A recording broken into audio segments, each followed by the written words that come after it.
Hey man, it's me, Kevin Smith, the annoying voice of podcasting, and you're listening to the non-annoying Three Guys in a Flick. Ladies and gentlemen, please take your seats. The show is about to begin. Putting people of all shapes, sizes, colors, putting them on stage together and presenting them as equals. Another critic might have even called it a celebration of humanity.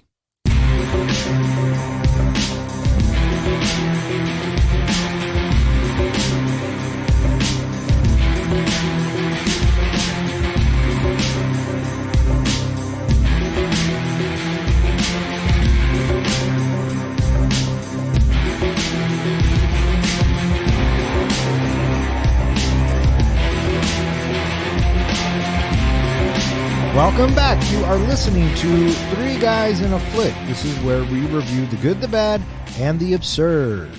Tonight's episode, The Greatest Showman. Beware spoilers. Coming to you from the center ring at the Barnum Circus, my name is Don. And to my right, we have our comic book guy, John. Hello. And to my left, we have the professor, Ken. Hello, everybody. And we have a very special guest tonight. John, why don't you go ahead and introduce said special guest? To my right is my lovely wife, Julie, joining us tonight. Hello. Hello there. How you doing? I'm doing great. Yeah, thanks for coming on the show. Thanks for having me. Tonight we are talking about The Greatest Showman. And Julie, I know because you listened to every one of our episodes, the next question out of my mouth is going to be, why The Greatest Showman? Well, I like musicals to begin with, but Hugh Jackman. Oh, wait, hang on. We have to have a song. Ladies and gents, this is the moment you've waited for. You've been searching in the dark, your sweat soaking through the floor. It's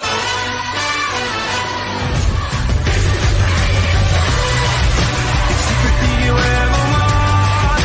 It's everything you ever need. And it's here right in front of you. Okay, we're back. So, other than you liking musicals, Hugh Jackman. Hugh Jackman, those are the only two reasons? Yeah. No, I really like the soundtrack in this movie, and it's just a movie that I've always really liked. You've also mentioned to me in the past that you love the positive message of this movie. Yeah. And acceptance and just that I love personally for me, again, just like Julie was saying, I love musicals. It's, right up there with comic book movies with me.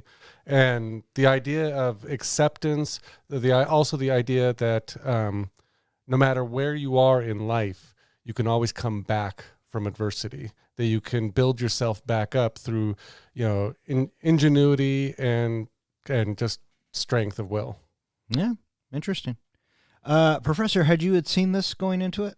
No, watching it for the first time. Wow, that's a couple movies now that you have watched for the first time here, right? Mm-hmm. How do you feel about that overall? I'm okay with that. Can't see everything always. Yeah, no, I like that. And actually, I'm kind of jealous. Well, I will also say I got the Blu-ray for Christmas, and I think it was last year. Scoured the house, couldn't find the fucking thing, so I had to rent it. How many times have you seen it, Don? Just once. Just once before? Yeah, just once. I didn't see it in the theater. I didn't see it when all the hoopla came out. It was nominated for this and nominated for that. And I'm just going to go ahead and say this right now. The Greatest Showman already gets 2.5 fucks from me just because of Hugh Jackman. All right. Fortunately, I don't think it climbs that much higher. So, did you get the comic book references in this movie? Fire away. Wolverine is all over this movie. Yeah. For example, what is the last name of Charity's maiden name? Is it Hewitt? It's Howlett. Howlett. Which is... Yeah, I know. Which is Logan's last name that we learn in Wolverine Origins. Excellent. So, I mean, they're just all over the place. But she was actually based on a real character. Yeah. Was that last name Howlett? I don't know for sure if it was. Oh. Could be, okay. But just the fact that they kind of worked that in. See, when I watched this last night, when I would see Hugh Jackman in the theater standing in front of the crowd, I immediately go to The Prestige. Mm. I did too. It was really easy to make the jump to The Prestige. And I got to admit, for a second or two, it kind of takes me out of it till we get another song. To the beat I drum. I'm not scared to be seen. I make no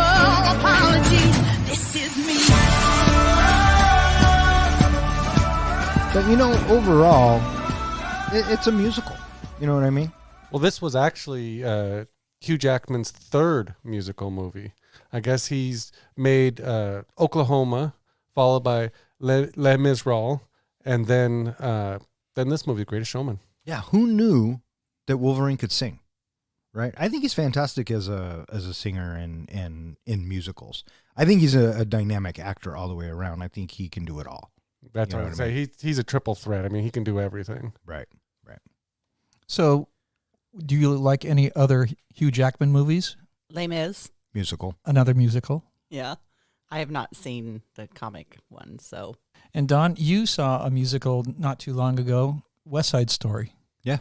And just overall, what did you think of West Side Story as a musical versus The Greatest Showman as a musical? Are we talking about the remake or the original? I guess it doesn't matter. The West Side Story is the story, right? Well, you saw Spielberg, and so this is it's a traditional but a contemporary take as well. Yeah. I like West Side Story because I like the story of it, and I kind of grew up with West Side Story and all the songs, but The Greatest Showman, it was fun. I like their use of modern music and modern dance to kind of move along. But when you read more about what kind of guy Barnum was, We'll get into that later. okay. Well, I'm just saying it has an effect. Yeah. Unfortunately, today in 2023, it has a fucking effect. Yeah. Thank you, internet. But anyways, to answer your question, which one do I gravitate toward, West Side or? I think it would go toward the West Side Story. John, what was the last musical you saw before this? Before this, I realized it movie- was probably last week or something like that. It's actually been a while since I've seen a musical. It was probably the remake of West Side Story. Yeah? Was probably the last new movie that I saw. So what about you? How do you feel about it? Comparing to, I have never been a big fan of old school musicals. I'm not a big fan of Oklahoma. I'm not a big fan of, sadly, I like the story of West Side Story. I just was never a big fan of the music from it. I've always liked more contemporary musicals. So that's why, again, this movie really spoke to me because it had the classic backdrops with the, more current pop contemporary music. flair to it. Yeah. Julie, what about you? I was not a fan of West Side Story. Okay, but was that the last musical you saw before this? Yes. And why didn't you? What was it about West Side that you didn't dig as much? I think it was the music. I agree with John. I tend to go for the more contemporary. I don't really like the old school. For me, I definitely find myself gravitating towards the more traditional musicals. I grew up on a ton of musicals. Oklahoma, South Pacific, Sound of Music. I really enjoyed those, and that's what I used to, that's what I had. And once I got to be an adult, I didn't pursue musicals anymore. And I just, in general, don't necessarily look for those stories anymore. Sure. And it's funny that you say that because I don't mind musicals. I like musicals, but I'm not just restricted to the traditionals, right? I do like the more modern ones as well. Across the Universe, I've said this 1,000 times, is probably my favorite musical, but it's all based to a Beatles soundtrack, right? I think what musicals do is they use the music and the lyrics as the dialogue, and it moves us in the story. And if it's done right and the tunes are catchy, it should theoretically work, Well, right? Let me ask this question. Regarding the last musical that we watched, well, The Last Dragon had singing in it. Does that count as a musical? One of the other things I really appreciate about this movie and about Hugh Jackman is this was a passion project for him. It took him 9 years to get this movie greenlit. Did you hear the story of how he got this movie finally greenlit? No. He kept trying with different studios to get the movie, produced basically, and nobody really wanted to take a chance on an original musical, especially for a movie. So what he did is he had the writers write the song "This Is Me." He brought in Keala to sing the song in front of the producers, in front of the people who would back the movie, and soon as she sang it, it was immediately greenlit. Well, that song is probably the most popular song coming off this soundtrack, right? It's nominated for best original song. It's a good song, and the way that Keala performs it is fantastic. You know what I mean? So it makes sense that her doing that would get the producers to go, oh, well, let's think about this for a second.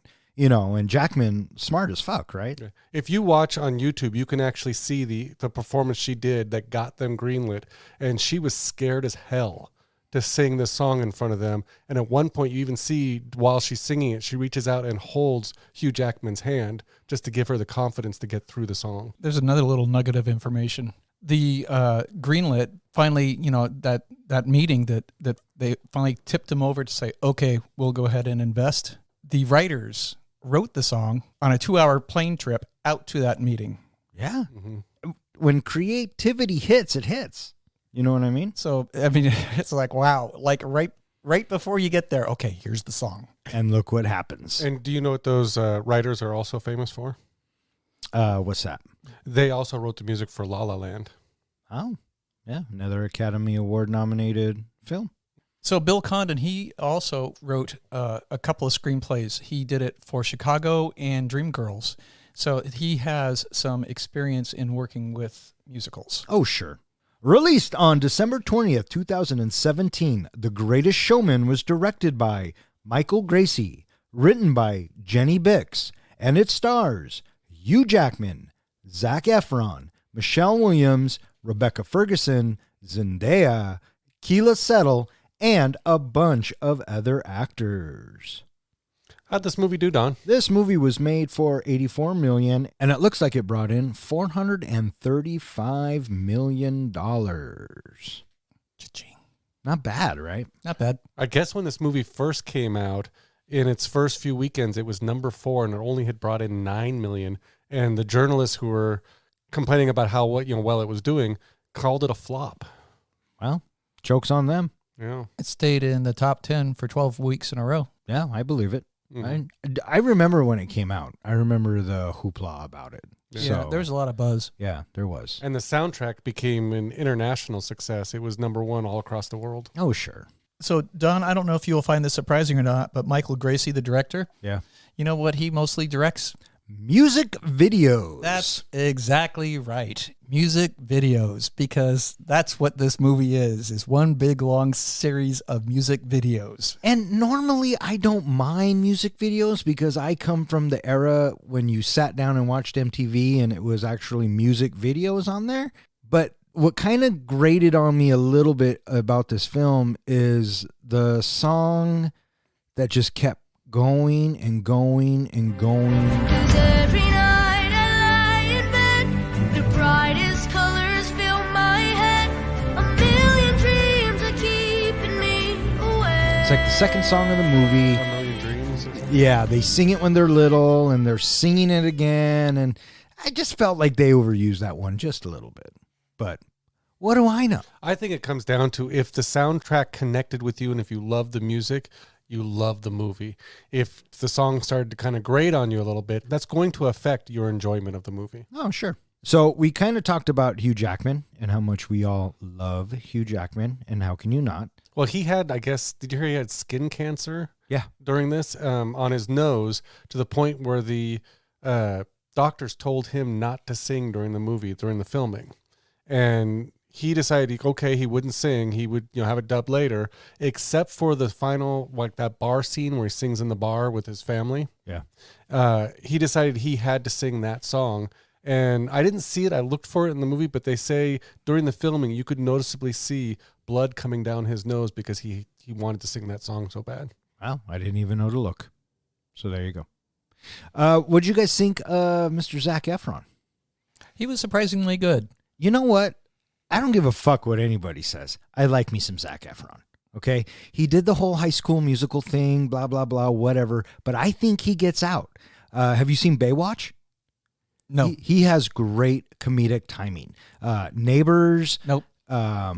What's the other one? Bad Grandpa with De Niro. Nope. Yeah, I get it. But what I'm saying is I like Efron as a fucking actor. This was, I guess, his 5th musical movie, if you count the High School Musical. Sure. Why wouldn't you? And for a guy who started with Disney, I agree with you. He's come a long way, and I really thought he did a great job in this movie, and I thought he did well in Baywatch and Neighbors. Those are 3 movies I've seen. Zendaya. What'd you guys think of Zendaya?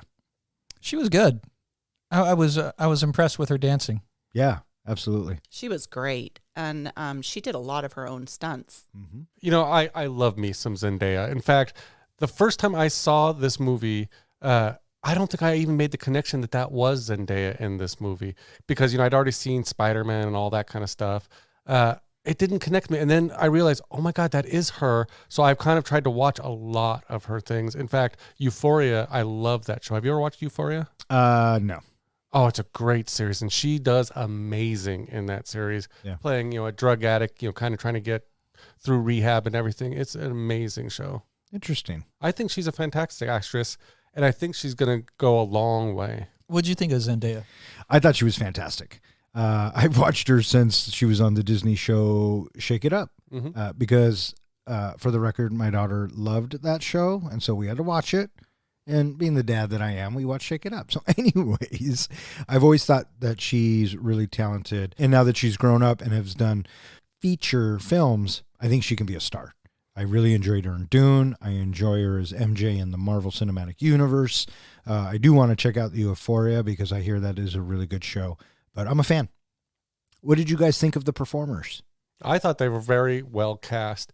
The actor who played Tom Thumb, I guess he had to act on his knees the whole time. He's only like 13, 14 years old, so they had to dub his voice. And if you notice how he walked, it was because they had to green screen out his legs, and he had to walk on his knees. Yeah, he was too tall. Even then, he was still taller than Tom Thumb. Yeah. I liked him. I liked Keala especially. I thought she nailed it out of the park with her singing and her acting in this movie for someone who had only done stage performances before. Oh, she did a fantastic job. I blame the person who put the beard on her face. Why, they just not... Yeah, it look looked right, so or- fake. There were definitely some scenes where it looked terrible. Yeah. I thought... Fortunately, she has a beautiful voice. Yeah. So, I thought when they first found her in the factory, it looked somewhat realistic, but you're right. When it got all groomed and combed, it just looked like a fake beard on her. yeah. Well, I wanted to know why she shaved her armpits but couldn't shave her face. I was thinking the same thing.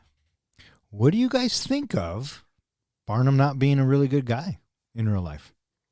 You know, that is one of the sad parts. And there's a lot of stories and rumors, things that are true, things that are not.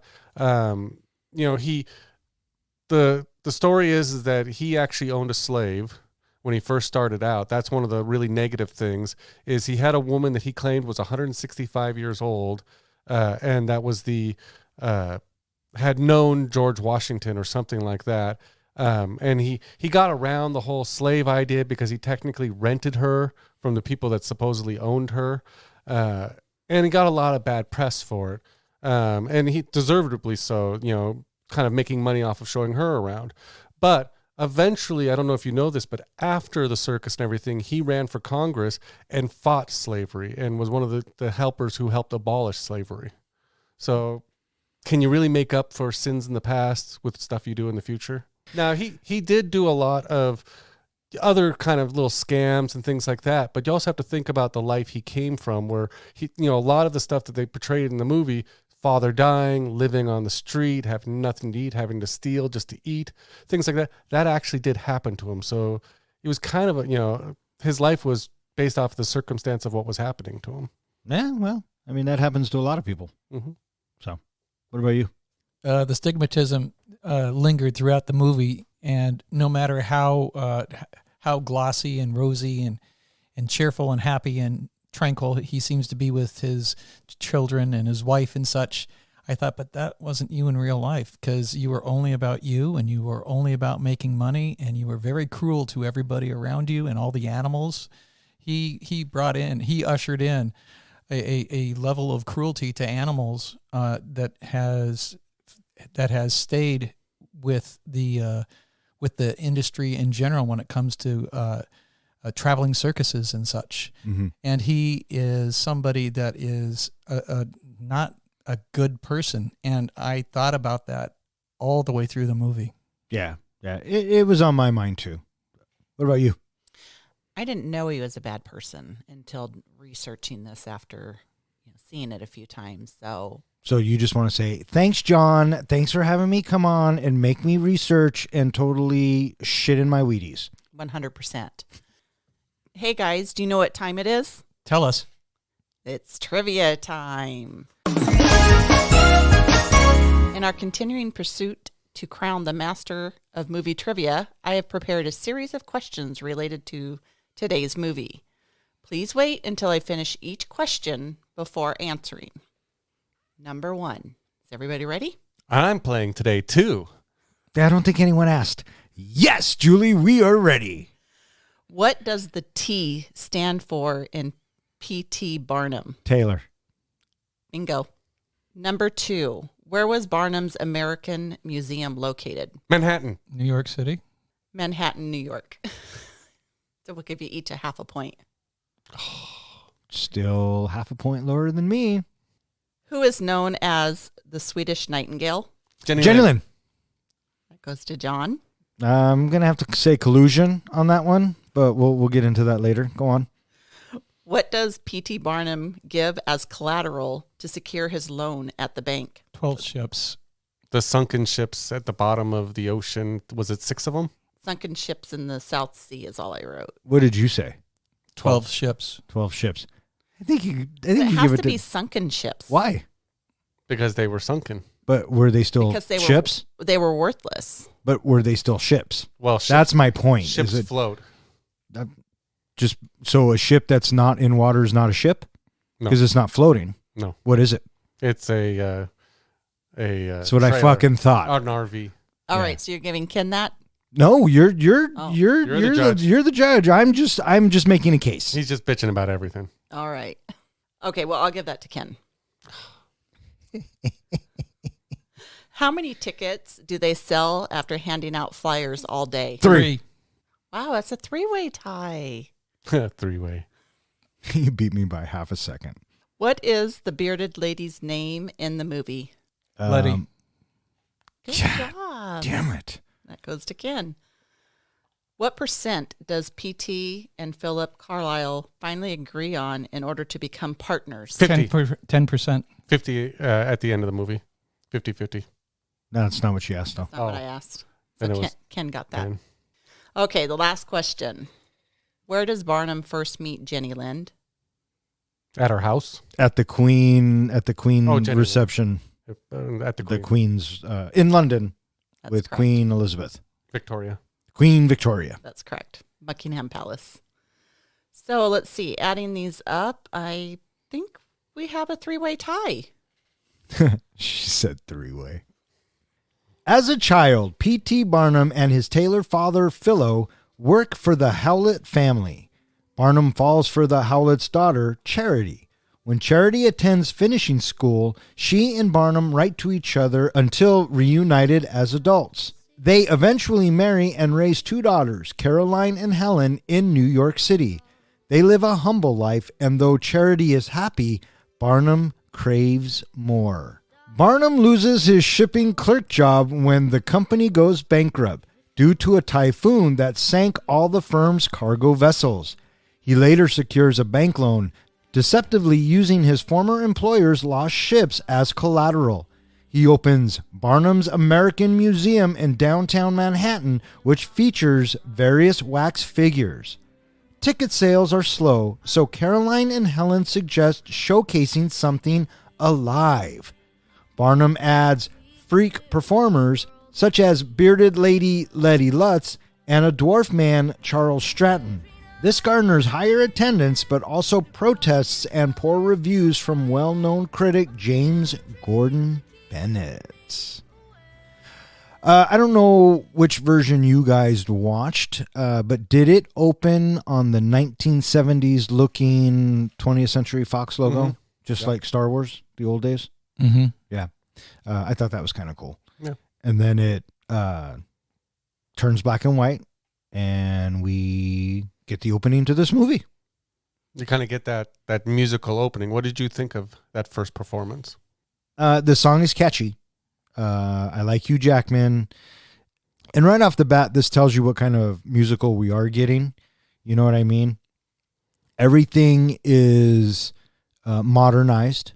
You know, I mean, fuck, he opens with a dab, really. And so I know from here that it's going to be a modern musical set in the 1890s. And if you can accept that, and if that's okay with you, it should be a fun ride. You know what I mean? Mm-hmm. I also like the colors and the percussion and the way they kind of, they have the rhythm to it that it just really draws you in.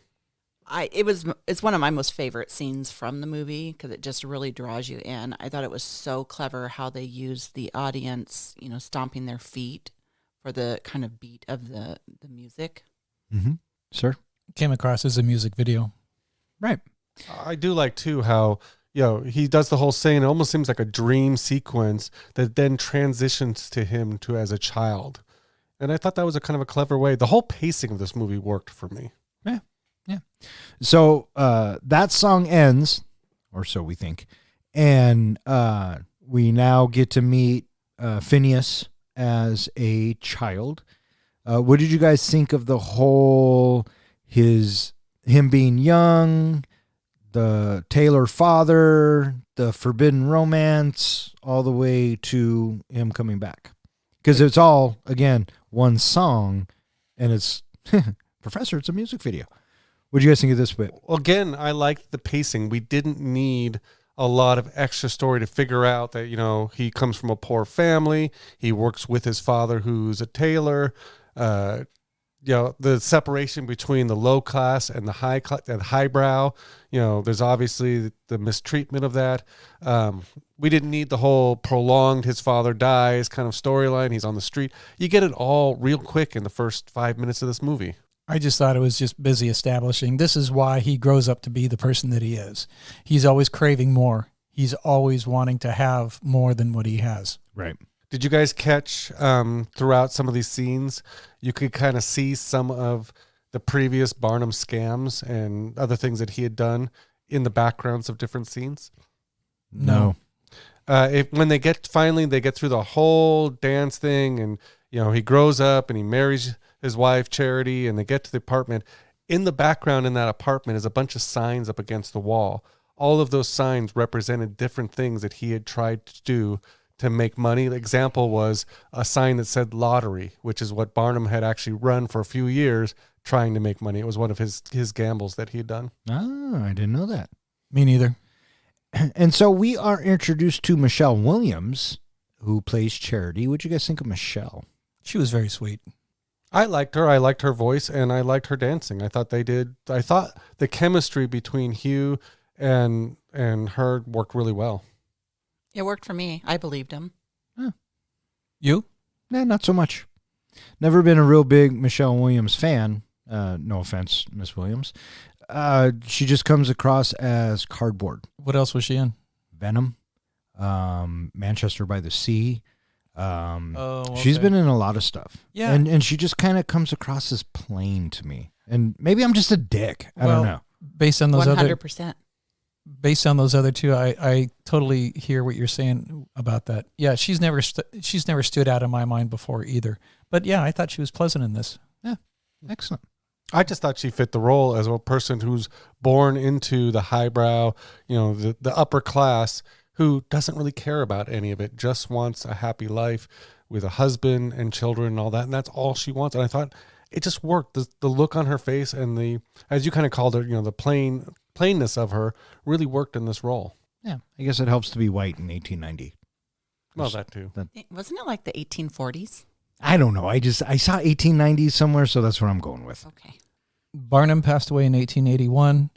And Charity, she passed away in 1873. Oh, so fuck, I'm way off. Yes. We'll say that. I'm way off. 100%. So yeah, it very well could have been 1840. Yeah. Okay. Cool beans. And so now, Time for another song. yes, You can shake awake, cause you're just a dead man walking. Think that that's your only option. But you can flip the switch and brighten up your darkest day. The sun is up and the color's blinding. Take the world and redefine it. Leave behind your narrow mind, you'll never be the same. Come alive, go and light your light. And welcome back. Charity is pregnant. They have the 2 kids, and we get the scene where Barnum wants more, and he says, "Where's the magic?" And Charity says, "Look at your daughters." And then he starts telling the story with the little spinny thing. The wishing machine. Is that what that was? Oh, that's right, because they're wishing. Did you catch They showed it once with the kind of the spinning machine in the broken down house, and then they showed it again during this scene. Did you catch the foreshadowing? No. In the background of the lights and the things that were shining on all the curtains were circus animals dancing around. Elephants, and then Horses. and- Those tricky fucking filmmakers. Yeah, so it's I supposed tell you. it was supposed to give us the idea of this has always been in the back of his mind. Yeah. what I took out of his little dream machine that he concocts on the spot is I think this is supposed to be a reference to the creativity and ingenuity, or at least the very unconventional way that PT looks at life, and he is able to look and see something that other people don't see. That on the fly, he was able to come up with this ingenious little treat to give his daughter that is instantly magical. Do you remember what the wishes were? One was for ballet shoes, and one was for one of the daughters to marry Santa Claus. Marry Santa Claus. Yep. Yeah. What wish would you have made, Don? Get me out of this fucking musical. That's what my wish would have been. So there you go. And so now we get to see PT at his job, and they go bankrupt because all of their 12 ships that were floating in the water sunk. So, you know. And then he is out of a job, and he decides to start a museum. He decides to invest in this museum that seems to be completely just a dearth of a business opportunity. Right. But I do appreciate his savvy, and I do appreciate being able to look at something and see what no one else can see. You know what I mean? Because eventually wax museums and shit, they become very popular, you know? And if this is the birth of show business, well, so be it. Apparently, the story is he coined that word, show business. Yeah, I wouldn't doubt it. I mean, he tried to coin everything else, right? That's true. What do you think of the introduction of Tom Thumb? I thought what he says to Tom Thumb when he goes to his house is kind of a fucking dick, right? Everyone's already laughing at you, kid. You might as well get paid for it. Yeah, he definitely starts out as a dick. Doesn't make him wrong, and in a way, it's kind of smart, right? But, I mean, there's a thing called tact, and eventually, according to this iteration of the story, he learns it, right? So then he goes and he's positive, and I think what P.T. Barnum's true gift is that he knows how to talk to people. You know what I mean? Because he could get anybody to do anything, really. Because during this whole team collective montage, he then gets Letty, and because he hears her voice, and he goes to find her, and she's pretty much like, fuck off. You know what I mean? I've been this way my whole life, and no one has ever once thought anything of it, and now you're going to come along and tell me that I'm great. But she buys it because he sells it with such passion and belief. I liked the little part with Letty when after she told him to go away and such, and his daughter approached her with this beautiful smile, handing her the flyer, and you could just kind of see it set inside Letty, and she smiled back. And that's an important scene, because if a little girl isn't afraid of her, you know, then maybe, just maybe, everyone else won't be either. What did you think of the people that he recruited? Most of them were actual people that he, P.T. Barnum did recruit, like the dog boy, the tattooed man, the 700-pound man, bearded lady. All these are actual people he did recruit. What did you think of how they were portrayed? Oh, I thought they did fine. The cast of characters in this, it worked. And what I guess I can appreciate about this part of the film is that, yeah, you have all of these people from different backgrounds and different whatevers, but they all come together and, you know, spoiler alert, they all consider each other family. And so if anything, that's the message to take away. And I think that these actors and the way that they portrayed this, I thought they did a really good job. Did you have a favorite of the different characters? My favorite characters of the characters were Zac Efron and Zendaya. Fictional characters, not they were created for this movie. Yeah, but the other ones were freaks. They were they were all based on real life characters, but you're right, their names and their acts were made up. It was to give it a contemporary flair for today's audience, you know, young love and such. Sure. Yeah, their whole love story was made up, sadly. But I guess Philip Carlyle, they think, was based off of Bailey, you know, Barnum and Bailey. Ah. Barnum renames his venture Barnum Circus and recruits playwright Philip Carlyle to help generate publicity. Philip is mesmerized by the African-American trapeze artist Ann Wheeler, but he hides his feelings. Philip arranges for Barnum and his troupe to meet Queen Victoria. Barnum persuades famed Swedish singer Jenny Lind to tour America with him as her manager. Lind's American debut is a success. During her song, Philip's parents see him and Anne holding hands. As Barnum gains favor with the aristocrat patrons, he distances himself from his troupe, advising them to work without him. Dejected, they decide to stand against their local harassers. When Philip and Anne attend the theater together, they run into Philip's parents. They chastise him for parading around with the help. Philip tries to convince Anne that they can be together, but she disagrees, saying that they will never be accepted socially. As Barnum takes Lynn on a U.S. tour, Charity, who stays home with the girls, feels isolated from her husband. While on tour, Lynn becomes romantically attracted to Barnum. When he rejects her advances, she threatens to quit and later retaliates with a surprise kiss at the end of her last show, which is photographed by the press. So we are in full swing here. Everything's going well for PT. And we get to see how well, because that's a big-ass house that he gets. Holy That's shit, right. man, he's swimming in the money. Did you notice the foreshadowing that they saw the house in the beginning as little kids? Right? That was the house they were running through at the beginning. Yeah. 'Cause every night I lie in bed, the brightest colors fill my head. A million dreams to keep I thought it was me clever how the critic is the one that came up with the word circus, and Barnum's like, yeah, I like that fucking He word. embraces it. Yeah. And the word humbug. Yeah, I didn't realize that was the 1840s version of asshole. Mm-hmm. So, Did you notice, obviously, our progression of it's never enough? I mean, Jenny Lind sings the song Never Enough, but that's kind of a running theme throughout the movie that it's never enough for P.T. Barnum. oh yeah. We're introduced to Philip, finally. 30 minutes into it, now we get me some Zac Efron. What'd you think of that whole bar scene? They drank a lot of drinks. Yeah, after like 7 shots, there's no way they should be even standing.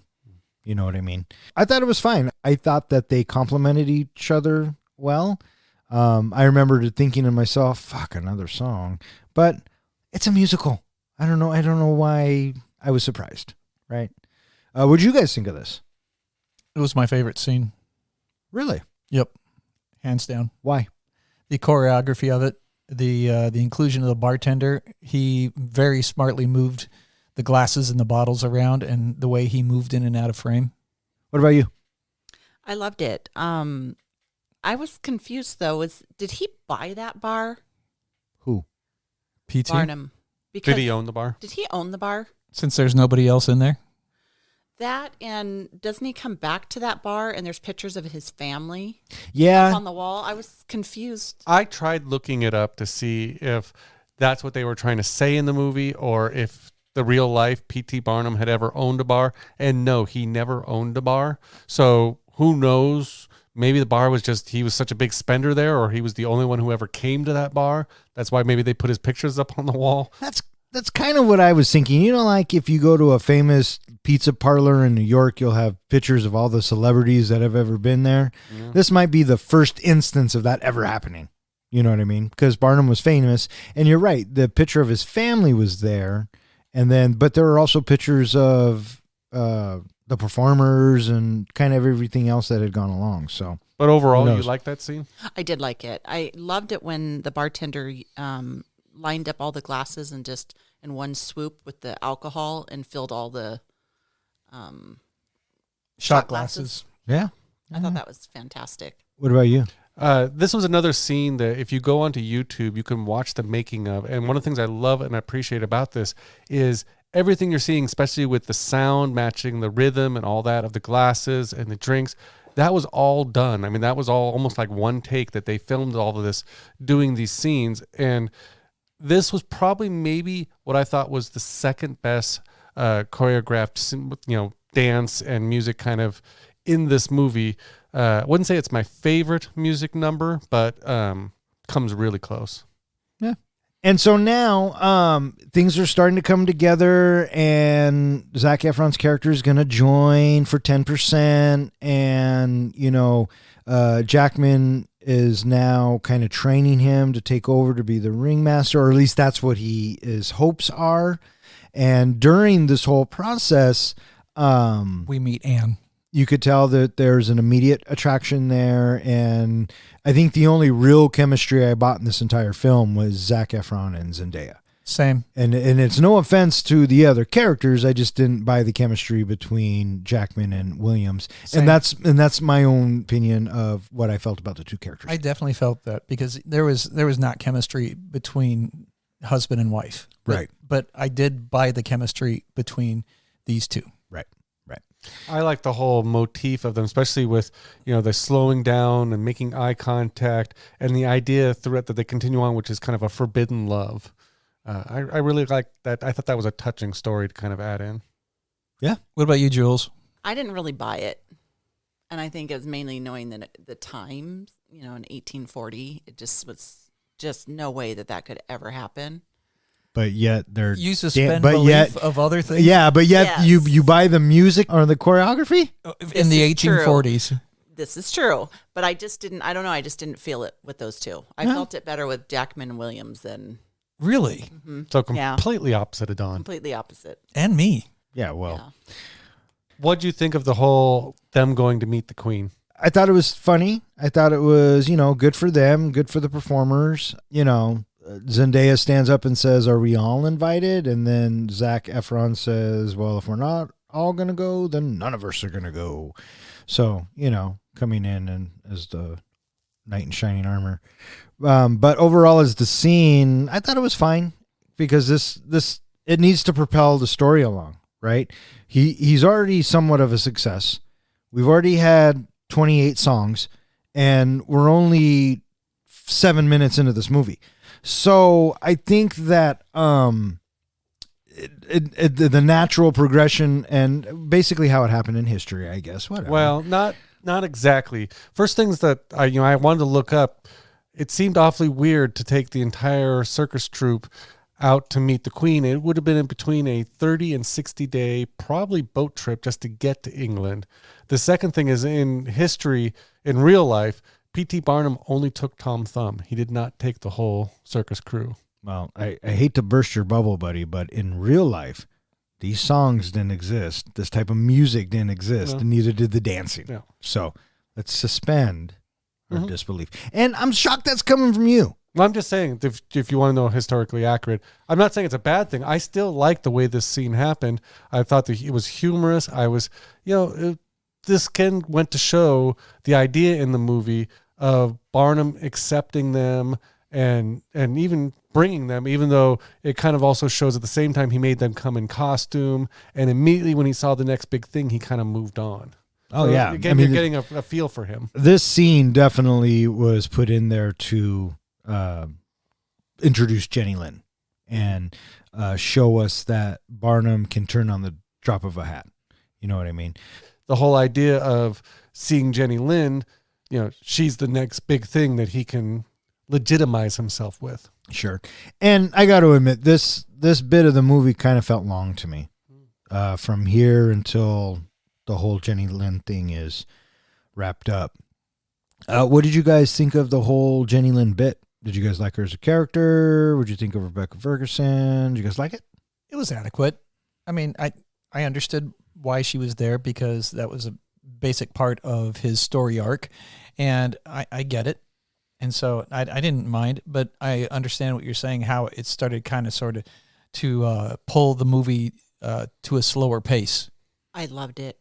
I was really impressed with her acting, and I guess because I was like, how is she lip syncing this song? And it's so real. You can see the muscles in her neck and everything, but I guess she really did sing it out loud, but then they did. They gave her a better voice. They dubbed her with a different singer. Yeah. But, I mean, she's just beautiful. She played the part like this beautiful princess. I loved it. Let me ask you, Julie, this question.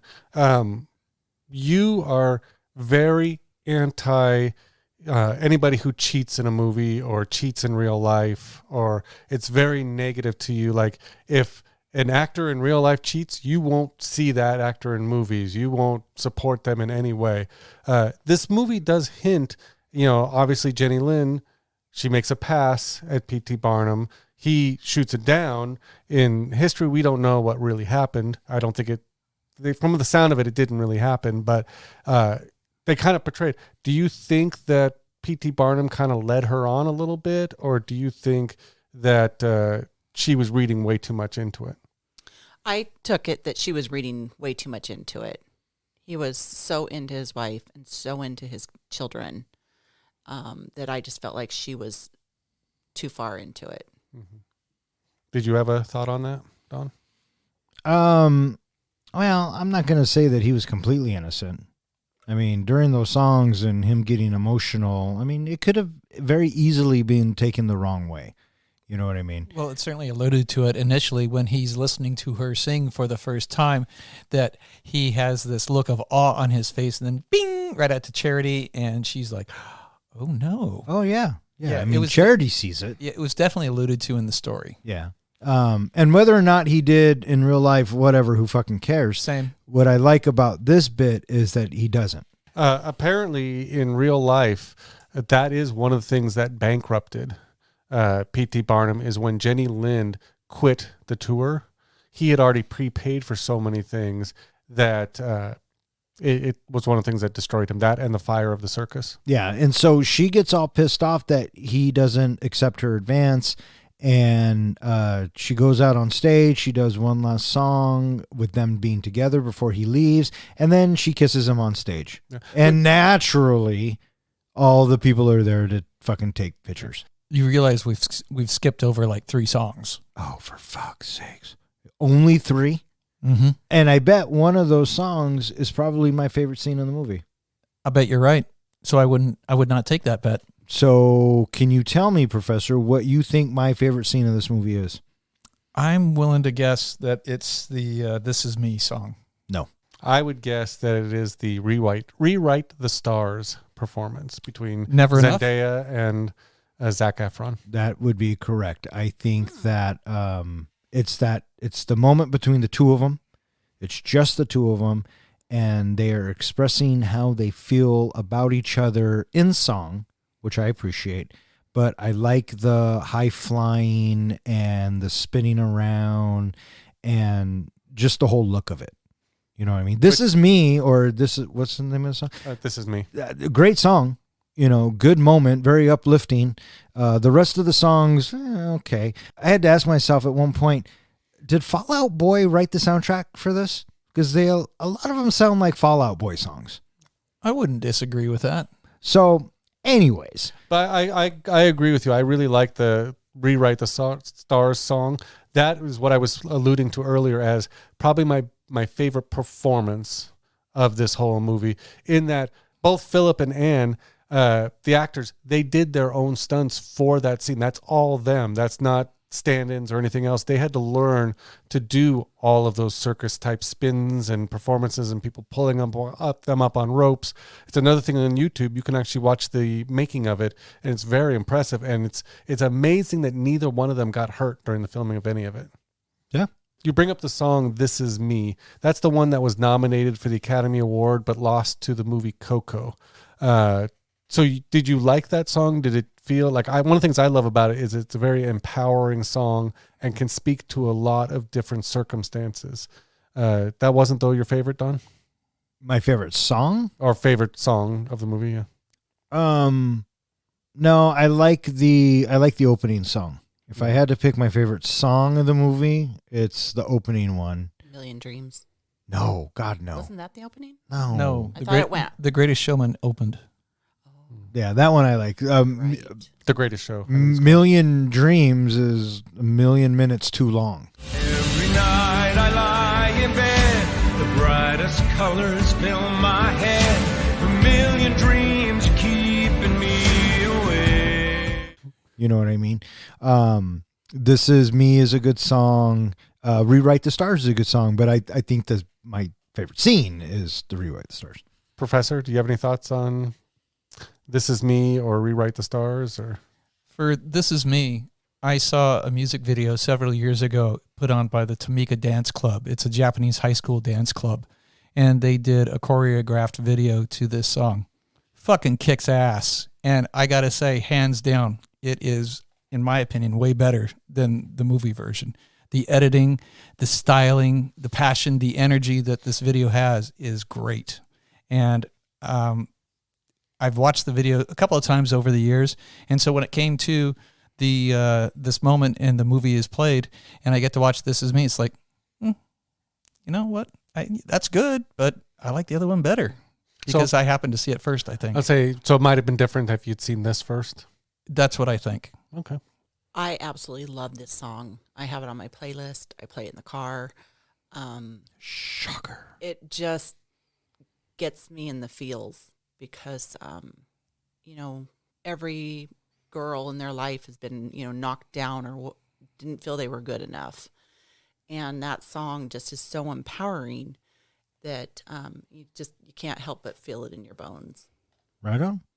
And that is the power of music, Plus, it also is the way it was performed. You could see the feeling coming from Letty of just the being, the man that she almost looked to as a father, as the person who put her family together, has now rejected her, and she's tired of it. She's not going to take it anymore. Throughout this early on in the movie, you've seen how she's just defeated and how she, just takes people's abuse, and she's just not going to take it anymore. And you really get that feeling from her performance in this. Sure. 100%. Barnum returns home to find his circus on fire. Caused by a fight between protesters and the troupe, Philip runs into the burning building to save Anne, not knowing that she had already escaped. He suffers serious injuries before Barnum rescues him. Bennett tells Barnum that the culprits have been caught and that Lynn has canceled her tour after Barnum's scandal. Barnum's mansion is foreclosed, and Charity, having found out about the kiss, berates Barnum for being in love with only himself and his show and takes the girls to her parents' home.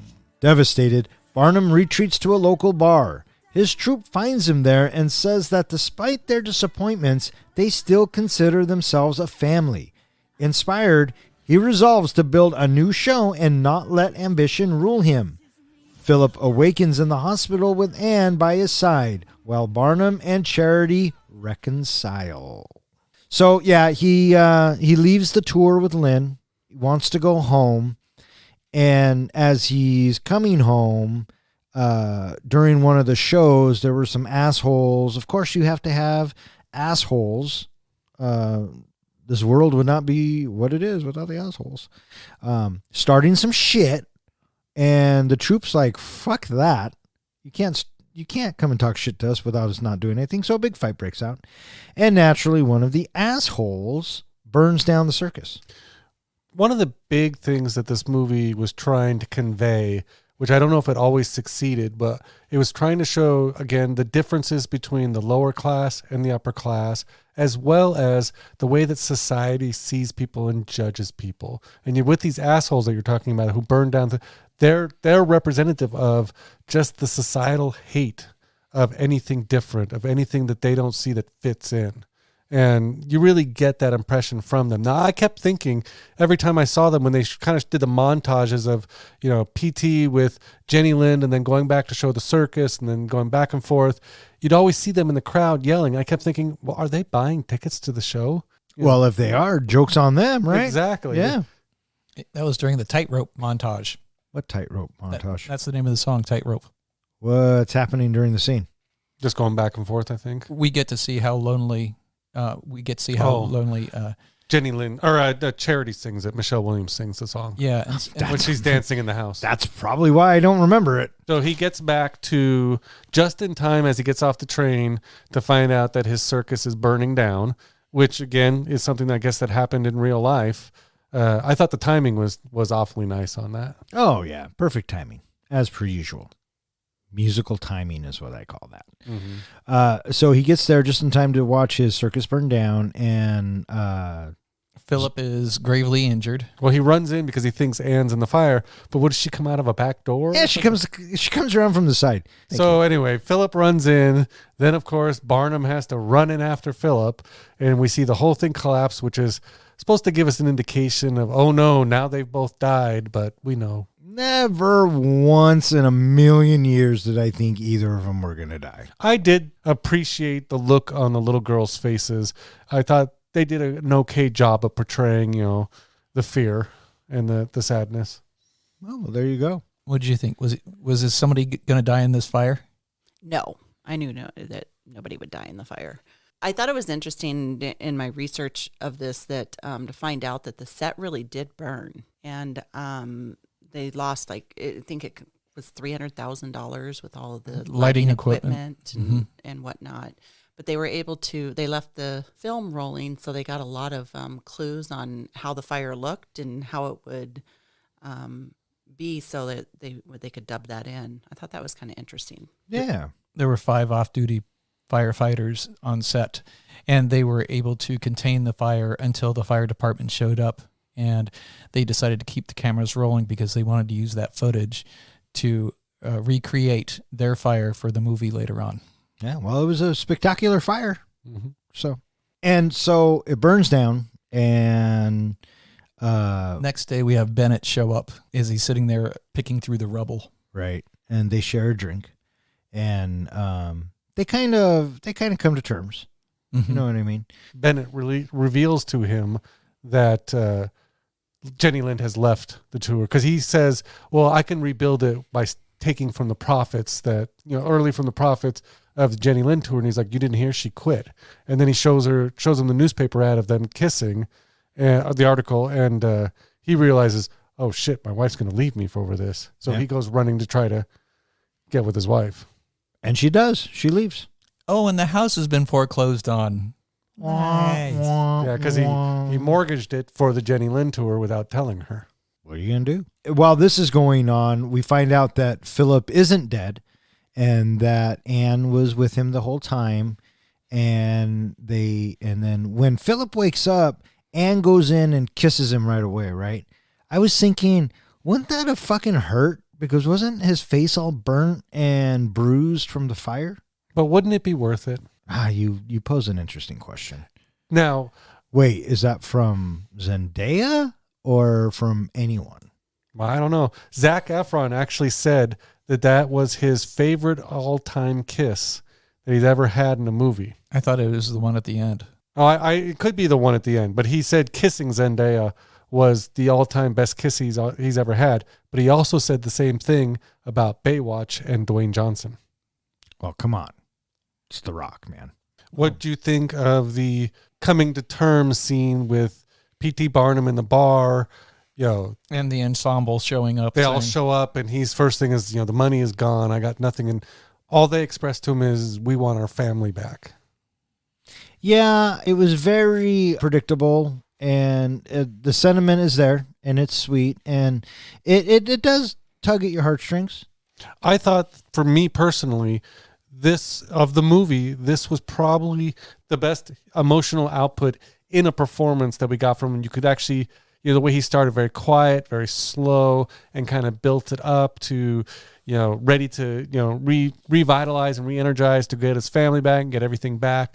I kind of appreciated that about his acting in this one. Are we moving on? Do you guys have any thoughts on any of these scenes? What, the dance routine in the bar? The bar scene. The bar scene. It was fine. I liked it better when they called it Grease, but what are you going to do? I feel you on that one. I don't remember Grease having a bar scene.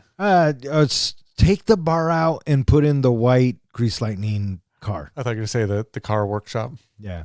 After recovering, Philip offers his share of the profits to help Barnum rebuild the circus in exchange for becoming a full partner, which Barnum readily accepts. To economize, Barnum transforms the enterprise into an open-air tent circus. The revamped circus is a huge success, and Barnum has Philip take his place as ringmaster so the former can spend more time with his family.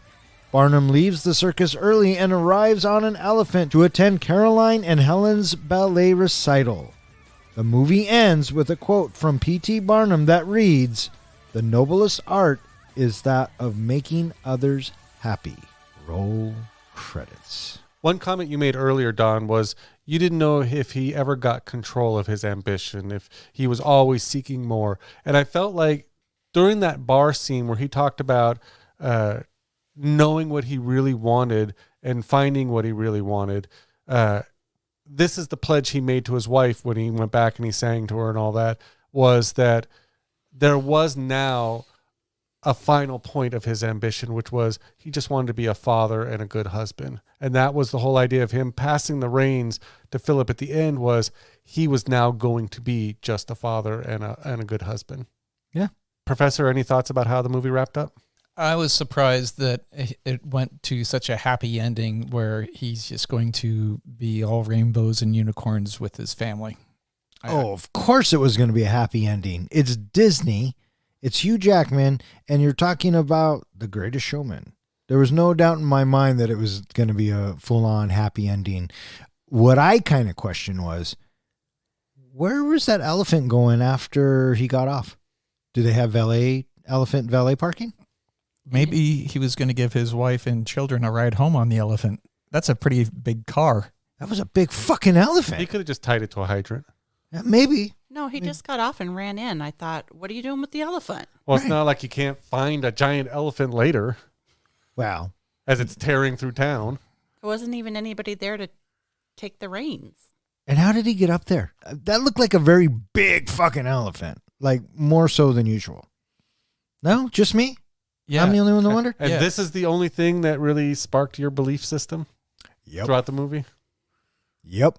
So the movie wraps up. I like the bit where Zac Efron's like, "Hey, I saved my money. I'll be your partner, even though you're kind of a douche. We all like you." But I like the little throwouts throughout this entire film, and I caught a couple of them. The first one is when Zac Efron says, "I can't just go run off and join the circus." I mean, that's been a saying forever, right? And then they move it to the big top. You know, that was the next step in the evolution of the circus, because we all know circuses from the big top. So I thought those were nice little nods myself. And then it wraps up with, you guessed it, Another song, The Greatest Show. I do feel like, and I've commented on this before to Julie, that they missed the boat a little bit at the very end when they're talking about, they're repeating over and over again, this is the greatest show, this is the greatest show. And I always kind of wanted to see Hugh Jackman when he got to his daughter's ballet recital and he's sitting in the audience and he's talking about, this is everything I want, this is everything I need. And I always thought he should finish with, as he's watching his daughters, saying, this is the greatest show, watching his daughters grow up. I thought in that last scene, the choreography was outstanding. Sure. I thought it was just so, I could rewind it and watch it again.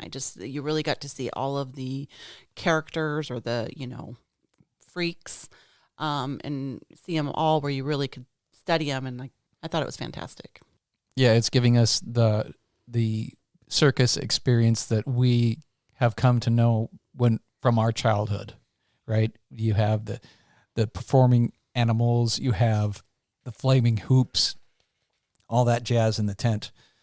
But initially, I thought you were talking about the ballet. Wait a minute. No. Because that was the very last scene, was the ballet. And what's the deal in the audience? Did you notice everybody was wearing a white, a white tie and a black tux for a ballet recital? Style, I guess. Yeah, but back then that was a pretty big deal. Did you like how the other daughter was a tree? Oh, sure. Yeah. Just be a fucking tree. It's fine. She looked happy being a tree. Yeah. What I was most impressed with throughout this entire film was all the stage lighting they had in 1840. So elaborate. Yeah. I thought that, especially with the lights, like the Christmas lights that were around. Yeah. Thought, how are they lighting that?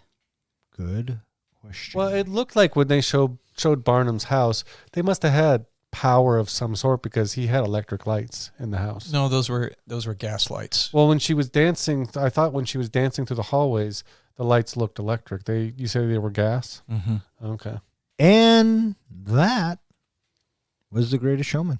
So just out of curiosity, John, I'm wondering, with all these songs, and you love a musical so much, what is it with you in loving Lord of the Rings so much? Because there's no songs in that at all. Dude. And now it's time for John's precious moment. Well, to answer the professor's question, if they made a musical Lord of the Rings, instant $5. I mean, I don't even have to see the movie to give it $5. That'd be just fucking amazing. But this is the point in our podcast where I take whatever we're reviewing and compare it to the greatest movie series ever made, Lord of the Rings. So for The Greatest Showman, Frodo is definitely P.T. Barnum. Both characters start out as relatively ordinary individuals who are thrust into extraordinary circumstances and forced to confront challenges that they can never have imagined. They both go on a journey that is both physical and spiritual, and they both emerge from their experiences transformed and changed in profound ways. Charity, Barnum's wife, would be my pick for Samwise Gamgee. Both characters are supportive and loyal to the main character, and they both play important roles in helping them achieve their goals.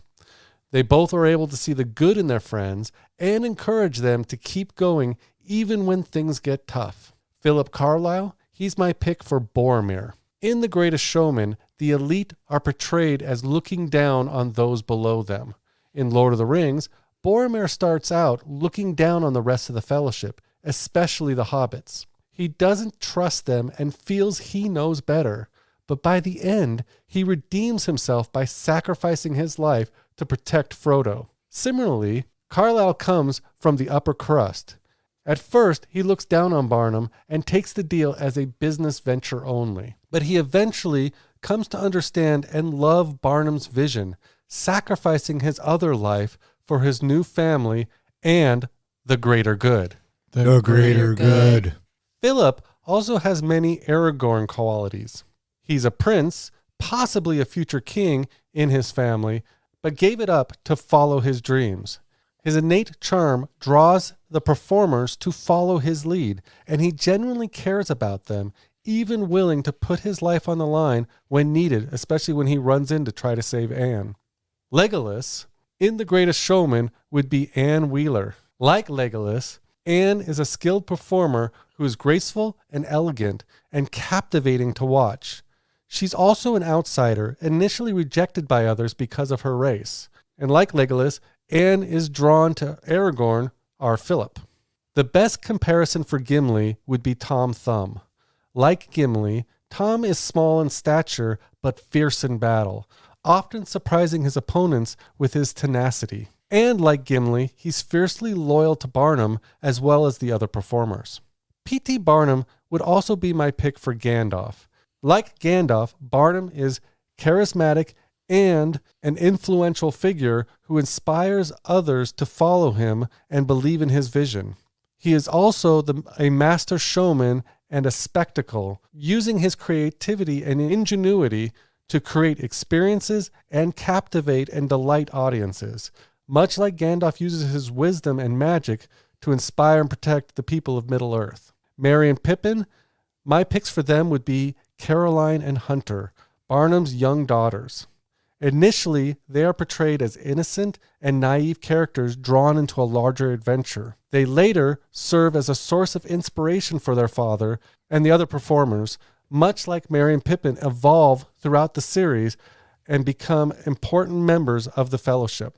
That would make the Fellowship P.T. Barnum, Charity, Philip, Anne, Tom Thumb, Caroline, and Helen. Sauron the White, that would be the critic James Gordon Bennett. While he's a good man at heart, or possibly was, he serves the greater evil in disparaging Barnum's circus and performances, all to appease his master. Sauron, in The Greatest Showman, is represented by the societal forces that are aligned against P.T. Barnum and his performers.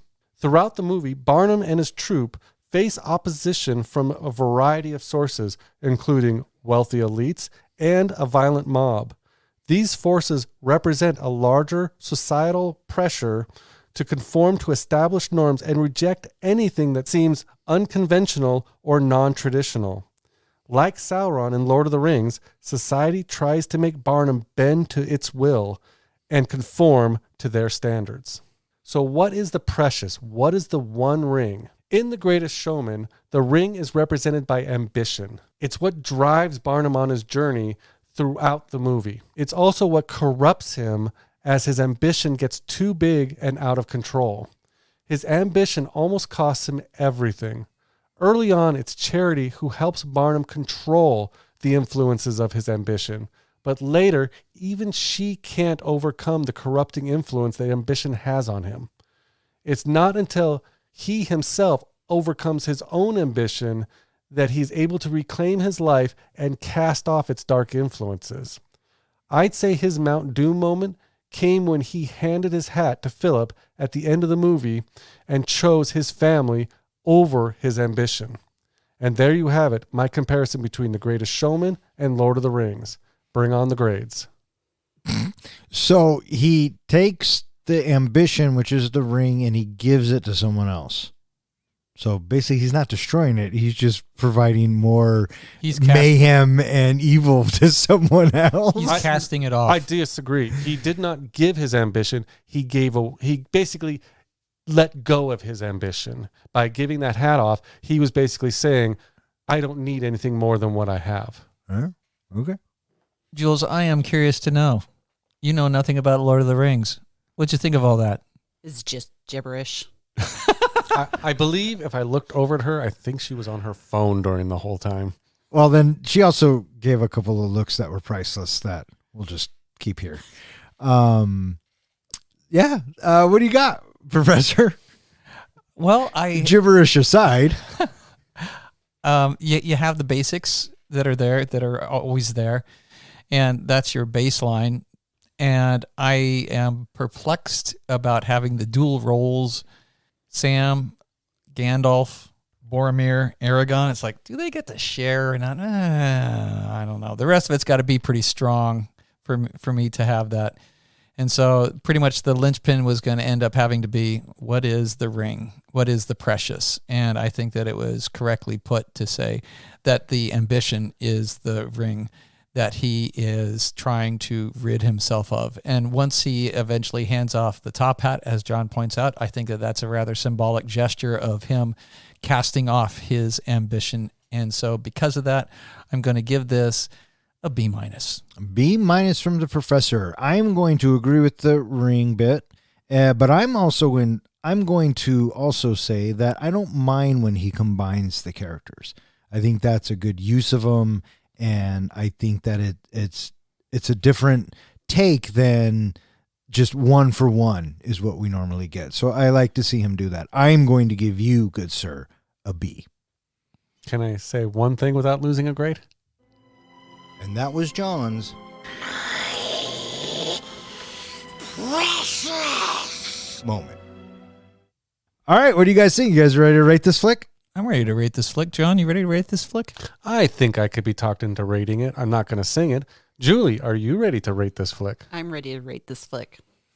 Professor, how do we do our ratings? We do our ratings on a scale of 1 to 5 fucks. 5 fucks is a movie that we think is cinematic gold. Anytime somebody says, hey, you want to watch The Greatest Showman? I'm like, fuck yeah, I do. A 1 fuck movie is a movie where it's sort of a one and done. You've seen it and you really have no desire to see it anymore. There's just no redeeming thing that's like, yeah, maybe. No, I'm not going to watch that again. And what's a 0? A 0 fuck movie is, oh, for shit's sake. What the hell was that? You know what? You owe me 1 hour and 44 minutes of my life back. Or in other words, we just don't give a fuck. All right, who'd like to go first? Would you like me to go first? I'm pretty sure the guest usually goes first. Would the guest like to go first? Sure, I'll go first. There you go. Fire away there, Miss Julie. All right. The Greatest Showman is an inspiring and uplifting musical movie that celebrates life and encourages us to never give up on our dreams. The soundtrack is fantastic. The lyrics are strong. The choreography, the set designs were also incredibly well done. Hugh Jackman's portrayal of P.T. Barnum was so believable. He was able to show the strength of Barnum's spirit, capturing his drive and determination and his passion for his family. I felt the highs and lows of Barnum's life through his performance. P.T. Barnum understood that everyone has something special in them, and when you come together to share talents, it can create something magical. The idea of let's celebrate our differences.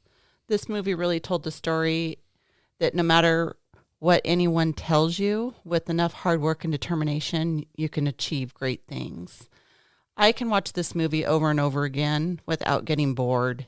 It's a movie that will stay with you long after the credits roll. It is truly inspiring, and I do recommend it to everyone. If I turn the TV on and it's playing, I'm watching it. Therefore, I'm giving this movie a 4.75 fucks. 4.75 fucks from Julie. All right. You know what? I would love to hear Ken's. I bet you would. Fire away, good sir. The Greatest Showman. As I stated before, first time I watched it was the other night. And in watching it, I had mixed feelings about it. I knew that it was commercially successful and there was a lot of buzz around it when it came out. And I was curious to see how I would feel about it. Several years ago, we all got together and we all watched La La Land. And La La Land was my first, when we were all together, that was my first experience of watching it. After all the hype, and our friends had raved about it so strongly. And in general, when people rave about a movie, I start to get a little turned off by it. And so I was curious to see how this was going to be. Even though I hadn't heard anything about the movie in a long time, I was curious to see how I was going to feel about it. Because these contemporary musicals, I don't necessarily follow or pursue them. It's just not my thing. And I was struck by how many songs there were. I was fatigued by the end of the movie. And it's another song. And another song. And it's another song. And I think that having this character, P.T. Barnum, being represented in real life, it's so different from the character that I got in the movie. And it, like I stated earlier, it was like a screw that was, it was like twisting away inside my head about this is not a good guy and this is entirely a work of fiction. And in the end, the musical pieces were okay. I enjoyed that one particular bar piece called The Other Side. And the choreography, I really thought it was very stylishly done. And the briskness and the simplicity of it, I really enjoyed it. The characters of P.T. Barnum and Chastity, the wife, I was indifferent about. I did enjoy the story arc more of our two fictional characters of Philip and Anne. And I think probably because I'm a bit of a sucker for a love story. It was curious to have the stigmatism that was so prevalent in her story arc that I understand society at the time is so judgy back then, and that would very much keep them apart.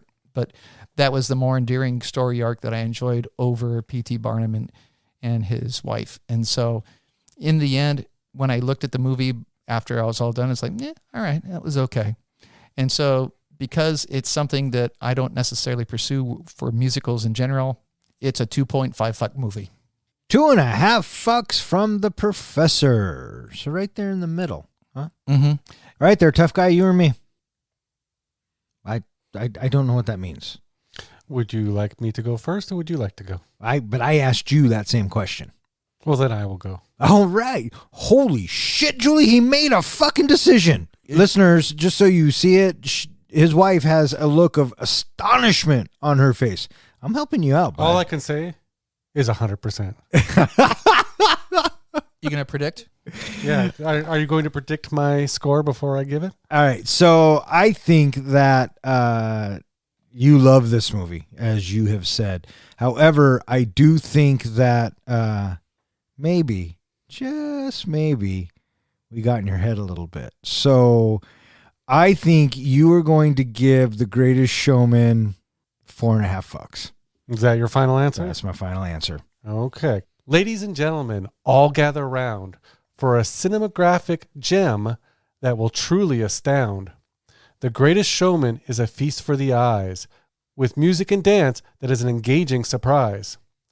Hugh Jackman leads with his signature charm. As P.T. Barnum, his personality will disarm.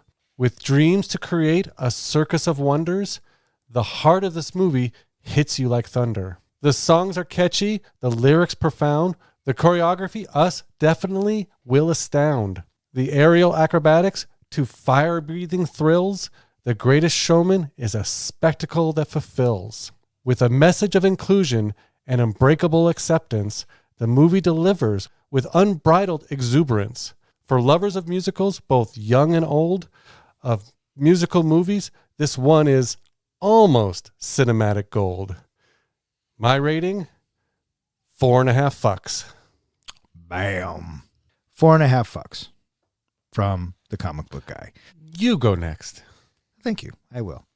The Greatest Showman. Hugh Jackman, Zac Efron, Zendaya, and the rest of the performers were delightful enough.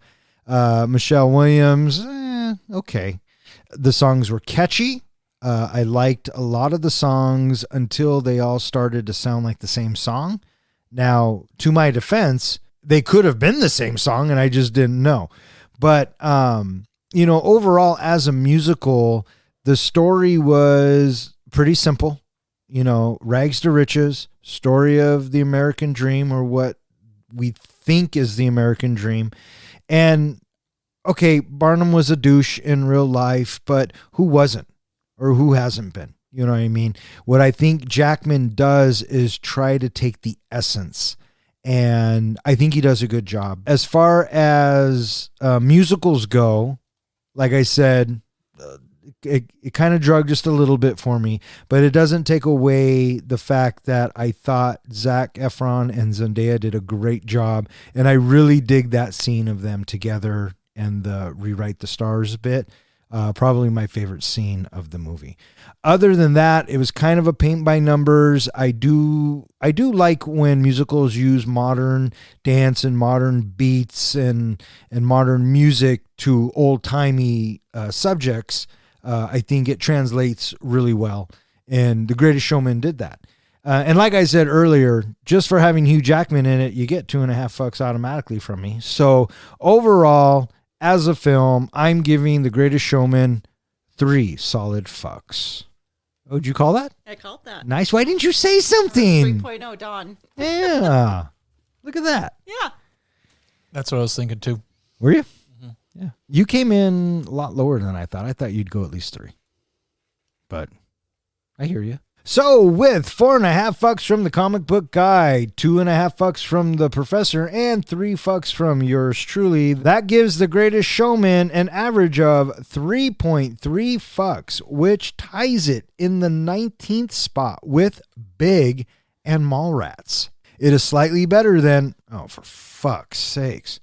It is slightly better than Once Upon a Time in Mexico, Chef, and Doctor Strange in the Multiverse of Madness, and slightly worse than It Chapter 2, Big Trouble in Little China, and Tango and Cash. I think I have to agree with ones that it's better than. Don't you, Professor? I'm not going to say anything. Let me ask you guys this important question.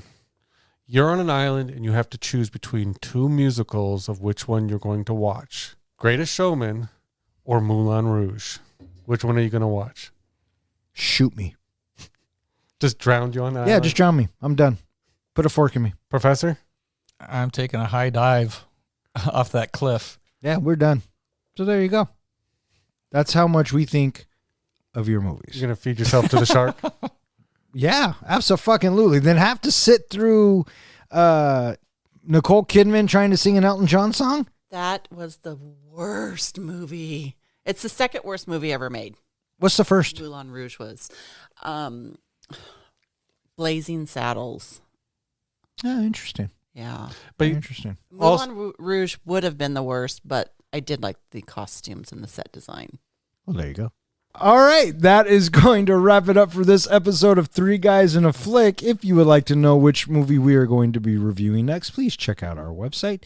And speaking of which, hey, John, where can they find us? Well, as you mentioned, they can find us at our website, threeguysinaflick.com, where we go ahead and post all of our show notes. We post all of our podcasts. We have some fun blog posts, quizzes up there, and we do a teaser for every upcoming podcast that we're going to be doing. We also have a place on the website where you can go out, you can click a button and submit a movie that you would like to see us review next. You can also find us at any place that hosts social media, as well as you can also find us at all of social media and any place that hosts podcasts. All right, there you go. I just want to thank Zach, Ronnie, and Jill for listening. Keep on listening. Thanks, Zach. Thanks, Ronnie. Thanks, Jill. And I want to throw another shout out to one of our new listeners, Edwin P. Thanks for suggesting the two movies. We can't wait to get into it. And I also want to thank Julie for coming out and hanging out with us and being on the show. Did you have a good time? I had a great time. Are you sure? Yes. I also want to thank anyone else who listens and who has suggested a movie. If you keep listening, we'll keep recording. For Three Guys in a Flick, I'm Don. I'm John. I'm Ken. And I'm Julie, 100%.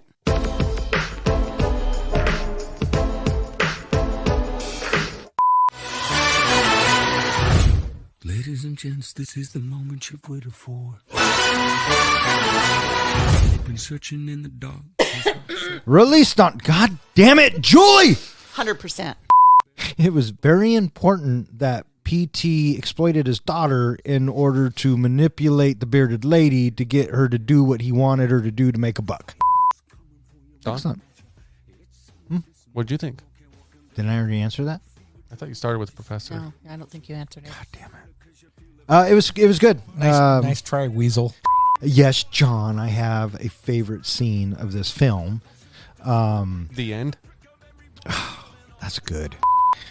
You kidding? It's a musical. He probably had a Woody the whole time. Can you confirm? I can neither confirm or... Nor. Okay, yeah. 100%. Porn names? I've got one. Do you have one? Of course you do. Well, it's the guest. We should ask the guest first. Guest, do you have a porn name for this? The Greatest Blowman? Ooh, that's good. That's better than mine. What's yours? The Greatest Boneman.